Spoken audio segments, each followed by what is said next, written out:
সত্যি কথা বলতে গেলে আমি একটা হিন্দু মেয়ে। আমি আদৌ মনে প্রাণে মুসলিম নই। কি নামাজ পড়েন? হ্যাঁ ভাইয়া, আমি নামাজ পড়ি। এই যে অপবিশ্বাস, অনেকে বলেন ক্রো কুইন, কাক কুইন, কাউয়া কুইন, অনেকে বলে তথাকথিত ঢালিউড কুইন। আপনি কি বলবেন যদি আপনাকে প্রশ্ন করা হয় অপবিশ্বাসের কি উপাধি দিবেন? প্রিয় বন্ধুরা, আজকে কথা বলবো অপবিশ্বাসের যত ভণ্ডকর্ম, বাজে কর্ম এবং মানুষকে নিয়ে তুচ্ছতাচ্ছিল্য করা তার জীবন চরিত্র নিয়ে। অনেকে বলে অপবিশ্বাসের অসংখ্য প্রেম ছিল, অপবিশ্বাসের মতো বাচাল মানুষ হয় না। তার দাবি সে খুব মেধাবী। কোথাও সে বলে তার টাকা দিয়ে, বৃত্তির টাকা দিয়ে তার সংসার চলতো, আবার কোথাও বলে তাকে স্কুলে নেওয়ার জন্য মাসে ছিল। মানে এক জায়গায় বলছে তারা ধনী, আরেক জায়গায় বলছে তারা গরিব ছিল, তার টাকায় সংসার চলতো। নানান বিপরীত মুখ। কখনো বলে শাকিব খানের বাসায় গিয়ে দরজা খোলা পেয়েছে, আবার কখনো বলে শাকিব খানের বাসায় যাওয়ার টোকা দেওয়ার পরে শবনম বুবলি দরজা খুলে দিয়েছে। আবার কখনো বলে শাকিব খানের বাসায় যাওয়ার পর শুনতে পেরেছে বীর এসেছে, কিছু খাবার আছে তার সাথে, সেই খাবারগুলো বীর যদি খায় কিছু দিবে। আবার কোথাও বলে শবনম বুবলিকে শাকিব খানের বাসায় যাওয়ার জন্য সেই স্পেস তৈরি করে দিয়েছে। আবার কোথাও বলে শাকিব খানের ফ্যামিলির জন্য খাসির ডালা অর্ডার করে রেডিমেড ইফতারের আগে পাঠিয়ে দিয়েছে। আবার কোথাও বলে গোস্ত কিনে দিয়ে এসেছে।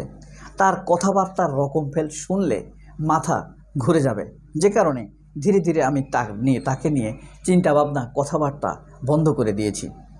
তার এত কথার ভেঙে তাকে নিয়ে যে একটি কথা বলা হয়, বিভিন্ন রকমের পাতানো উপস্থাপিকারা তাকে প্রায় কুইন বলে, অনেক জায়গায় আমরা দেখি। আসলে তাদের কাছে আমার সব সময় প্রশ্ন থাকে, কিসের ভিত্তিতে তারা কুইন বলে, কেন তারা কুইন বলে? এবং সে যে জুয়া খেলতো, জুয়া খেলে পয়সা ইনকাম, মানে জুয়া খেলার জন্য মানুষকে প্রমোট করতো, সেই বিষয়ে এসব উপস্থাপিকেরা কিছু বলে না। আমার দুটি জিনিস মনে আসে, হয়তো এইসব উপস্থাপিকাদের চরিত্র তার মতোই বাচাল, আর নয়তোবা তাদের কাছ থেকে তারা গিফট নেয়, নানান রকম গিফট নিয়ে অপবিশ্বাসকে কঠিন বিষয়ে প্রশ্ন করে না এবং অপবিশ্বাসের খারাপ দিকগুলো ছেপে যায়। কারণ এসব সাংবাদিকরা দেখবেন শবনম বুবলিকে যেভাবে প্রশ্ন করে অপবিশ্বাসকে সেভাবে প্রশ্ন করে না। অপবিশ্বাসের ক্ষেত্রে অনেকগুলো বিষয় ছেপে যায়। এত রকম কর্মকাণ্ডের ভিড়ে কথা হলো, আপনাকে যদি বলা হয়, আপনি যে দেখছেন ভিডিওটি বা অপবিশ্বাসের ব্যাপারে যে জানেন, তা আপনি অপবিশ্বাসকে কি উপাধি দিবেন? ঢালিউড কুইন, নাকি চর্বি কুইন, নাকি ফ্যাটে কুইন, নাকি চাপা কুইন, নাকি ব্রন কুইন, নাকি বৃদ্ধ কুইন, নাকি মাসি? অনেকে অনেক রকম কথা বলে। আপনার কাছে আরও আছে, অনেকে অনেক সুন্দর সুন্দর কথা বলে। আপনি কোন উপাধিতে তাকে ভূষিত করতে চান? অবশ্যই কমেন্ট বক্সে কমেন্ট করে জানাবেন। একটা জিনিস আমাদের জানতে হয়, তিনটি জিনিসের ব্যাপারে অপবিশ্বাস অবশ্যই বিচারের সম্মুখীন হবে। এক নম্বর বিষয় হলো, তার সাথে সমস্যা হয়েছে শাকিব খানের সাথে।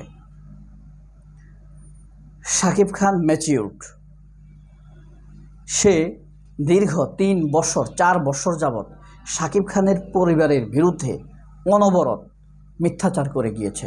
শাকিব খানের আম্মা, শাকিব খানের আব্বা, শাকিব খানের বোন, বোনের হাজব্যান্ড, ছোট ভাই, সবার ব্যাপারে সে অনর্গল অনবরত দীর্ঘদিন যাবৎ বিভিন্ন চ্যানেলে, মিডিয়াতে নানান মিথ্যা কথা বলেছে। এগুলো কিন্তু রেকর্ড আছে। যখনই মানুষ শাকিব খানের কোনো ক্ষতি করতে চাইবে, হেনস্থা করতে চাইবে, শাকিব খানকে ছোট করতে চাইবে, তখনই মানুষ কিন্তু জিনিসগুলো তুলে আনবে।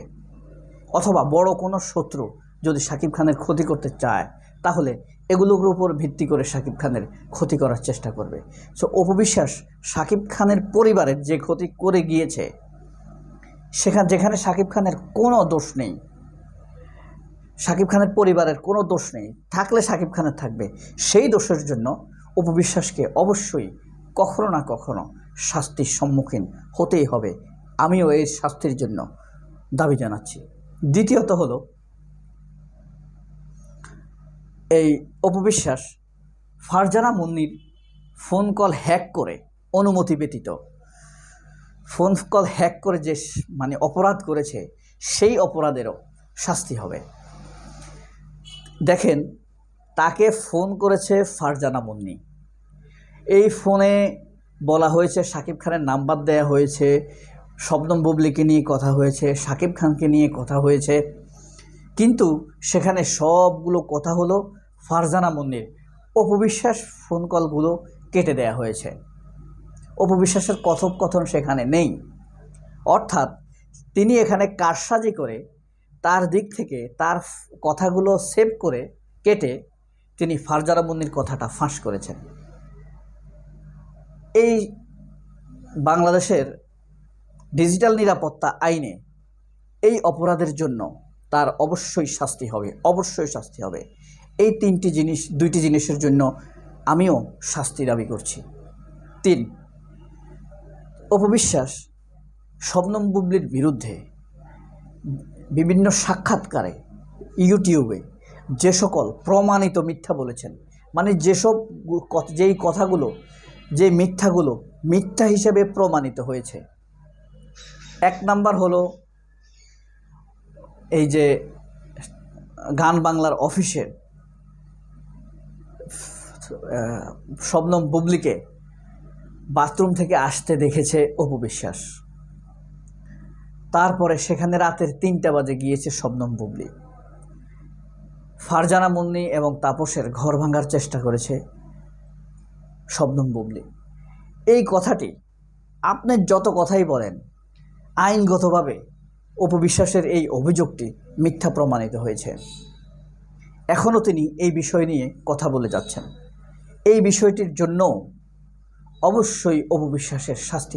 অপবিশ্বাসের অনেক অপরাধ আছে, কিন্তু এখন যে 3টি অপরাধের কথা আমি বলেছি, এই 3টি অপরাধের অবশ্যই অপবিশ্বাসের শাস্তি হবে। আমি নিজেও শাস্তির দাবি জানাচ্ছি, কারণ এই ধরনের মিথ্যাচার, একটি পরিবারের বিরুদ্ধে প্রোপাগান্ডা,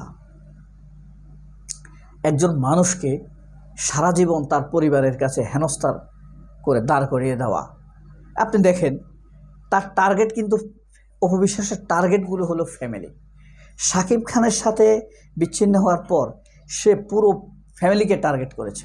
এমন কথা বলেছে তার সন্তানকে শাকিব খানের পরিবার মেরে ফেলতে পারে, এমন অভিযোগ রয়েছে। আমি দেখিয়েছি ভিডিওতে। তার মানে শাকিব খানের পরিবারকে পুরো অপদস্থ করে দিয়েছেন মিথ্যা অভিযোগ করে। একইভাবে ফারজানা মুন্নি তাপসের অবস্থা তার পরিবারের কাছে কি হবে, তার ব্যবসায় প্রতিষ্ঠানে কি হবে, পুরো তার ভাবমূর্তিটা নষ্ট করে দিল না অপবিশ্বাস। একই শবনম বুবলির একই অবস্থা, তার ফ্যামিলির কাছে, মা বাবার কাছে তাকে হেনস্থা করে দিয়েছে।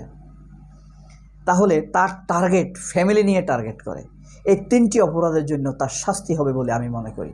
আমার সাথে যদি আপনারা একমত হয়ে থাকেন, অবশ্যই সাবস্ক্রাইব করবেন, লাইক করবেন, কমেন্টস করে জানাবেন।